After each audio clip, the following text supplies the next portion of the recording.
Hola, ¿cómo estás? Bueno, habrás escuchado muchas veces hablar sobre las emociones. Las emociones que expresamos, todo bien, se convierten en movimientos, se convierten en acciones, ¿sí? Así que sabemos que mediante los movimientos vamos a estar movilizando también a las emociones. Pero mi pregunta es, ¿qué pasa con aquellas emociones que no expresamos? Porque no pudimos, porque no supimos, porque no se dio expresarlas, no pudimos. Un caso de ello sería, por ejemplo, el tema de las adicciones. Cuando una persona comienza a adquirir sustancias de cualquier tipo, sustancias como alcohol o como marihuana, cocaína, etcétera, etcétera, etcétera, lo que va a ocurrir es que esa persona se va como a secuestrar de ese momento, ¿sí? Y va a entrar en un estado provocado o alterado de conciencia, ¿sí? Provocado por X factor. Pero lo importante es qué pasa con esa emoción que esa persona o ese conjunto de emociones que esa persona tapó y no pudo expresar y no pudo manifestar. Y esto no pasa solamente con las sustancias, esto pasa muchas veces con, por ejemplo, personas que se van a jugar, otra adicción comportamental, ¿no? Como el juego, escaparme, ¿no? El sexo, la pornografía, etcétera, etcétera. También formas de escape, los adictos al trabajo, los adictos a las redes o a la tecnología, son formas de escape.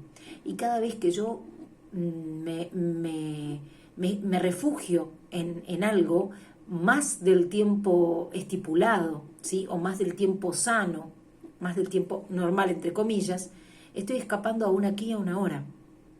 Estoy escapando al sentir ahora lo que está pasando, a habitar mi presente. Entonces, ¿qué pasa con aquellas emociones que, según el lugar de donde vengan, el origen, ¿sí?, de las definiciones van a ser emociones no expresadas, emociones congeladas, va a decir otra rama, otra va a decir emociones encapsuladas, ¿sí? Otra rama va a decir emociones ancladas, pero viene al caso, es lo mismo, ¿sí? Es la emoción que no pude o no supe expresar. ¿A dónde va?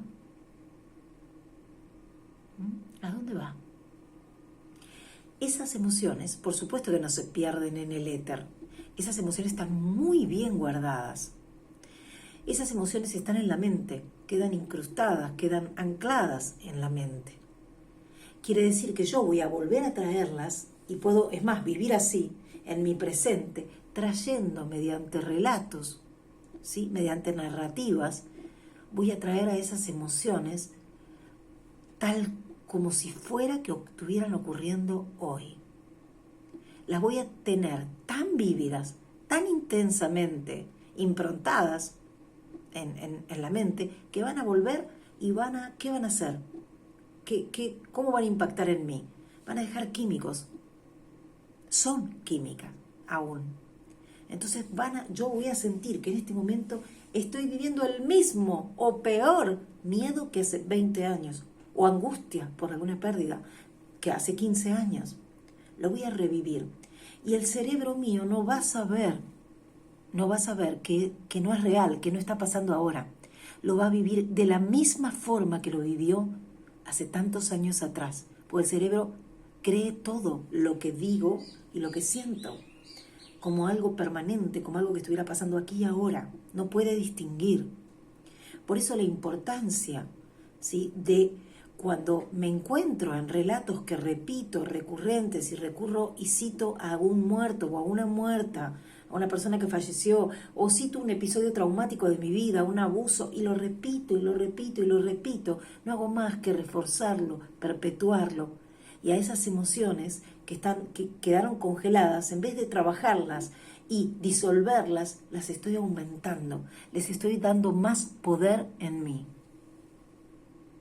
Y hasta acá te digo hoy, porque con esto es mucho, para que te pongas a pensar en qué discursos estoy repitiendo y en qué discursos siento angustia, siento miedo, siento enojo Pero al final de cuentas, al volver a repetir esta historia, contarla y reforzarla, solo hago que aumente y no disminuyo. No disminuye. ¿Qué tengo que hacer para que disminuya? Dejar los relatos, reemplazarlos por otros sanos. Cambiar la interpretación de ese hecho viejo, actualizarlo. Eso estoy llamado a hacer. Bueno, te dejo un beso. Chao.